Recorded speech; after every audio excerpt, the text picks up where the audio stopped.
I'm 72 years old, and it took me 42 years to say something without dancing around it. I was afraid. For a long time, I never called it that.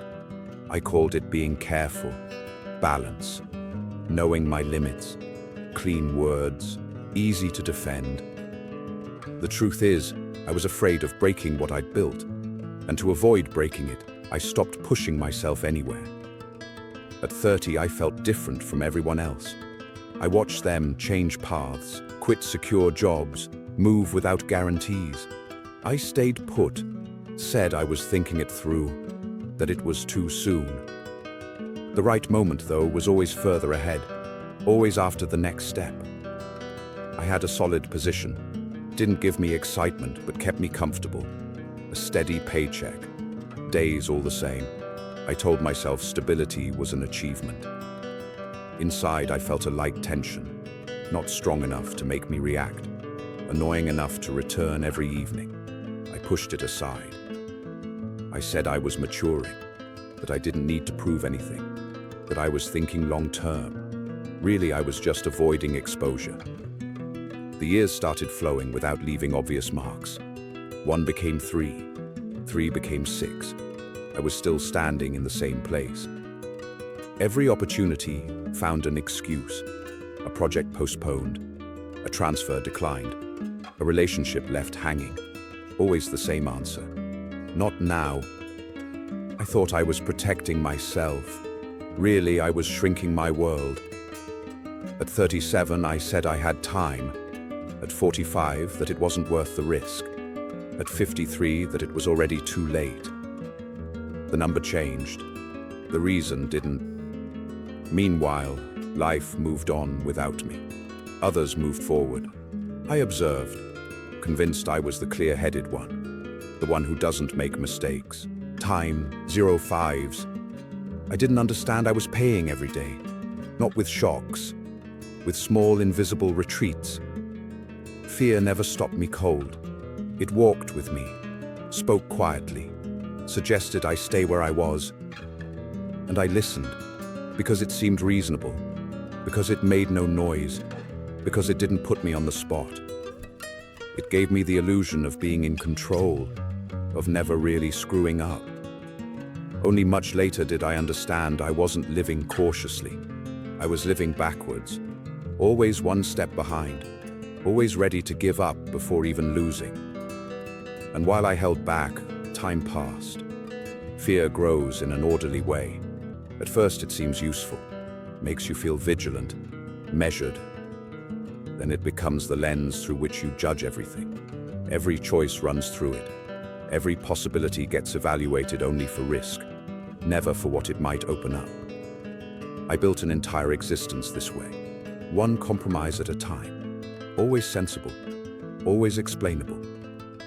When someone asked why I didn't change, I answered without hesitation. Commitments, responsibilities, life stage, it all seemed solid. Inside, though, I knew I was lying to myself, not to others, to me. At 43, I looked at my life and said it was fine. I wasn't unhappy, and that was enough to stay still. The problem is, I wasn't present either, and you only understand that later. Every choice not made left a mark, not immediately, over time, like walls closing in slowly. Relationships became lighter, desires smaller, conversations repetitive. I said it was normal, that at a certain age it works this way, that stability is the real victory. Time, 0.5s, but that stability had a price, and I was paying it in whole years. At 49, I saw myself reflected in a window one evening. The light came in from the side, part of my face visible, the other hidden. In that reflection, I understood something. I wasn't tired. I was held back. I'd spent over 20 years avoiding mistakes, and in doing so, had avoided life too. Fear hadn't destroyed anything. It had simply put everything on pause. Every time I thought about changing, the same question came. What if it gets worse? It was a calm voice, polite, didn't push me away. It froze me. So I let weeks pass, then months, then more years, waiting for certainty that never came. I never asked myself if it could get better, only if it could go wrong. That's the mechanism.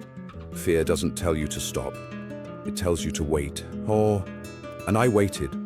A long time. Convinced I was being prudent. Convinced I was clear-headed. Without realizing I was giving up. Over time, I felt a weight that's hard to explain. It wasn't pain. It wasn't anger. It was an orderly emptiness, like I was only living what was allowed. The days looked alike, and this thing, instead of scaring me, calmed me.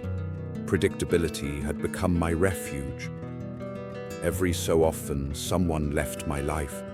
A friend who changed direction. A person who drifted away without noise. I stayed, said it happens. Inside, I felt I was losing contact.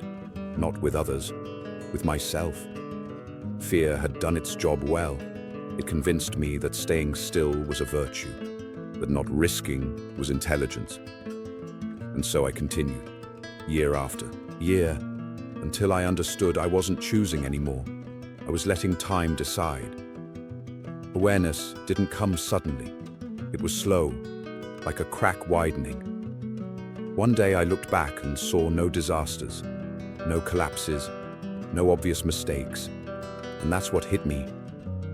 I'd done everything the right way, so right there was no room for anything alive.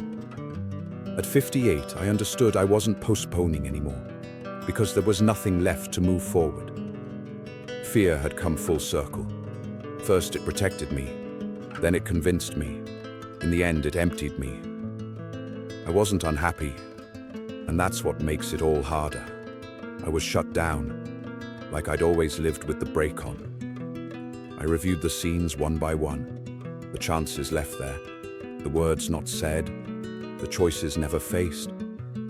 They weren't tragedies, they were small steps backward, always justified, always logical.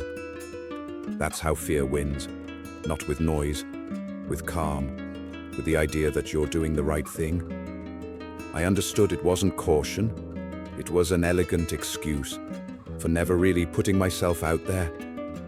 I was afraid of failing, of losing respect, of discovering my limits, and to avoid discovering them, I never pushed all the way.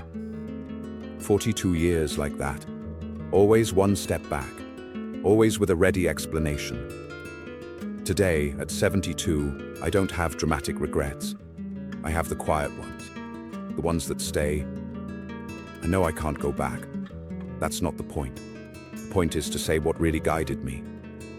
Not common sense, not maturity, fear. And calling it finally by its name is the only honest thing I can do.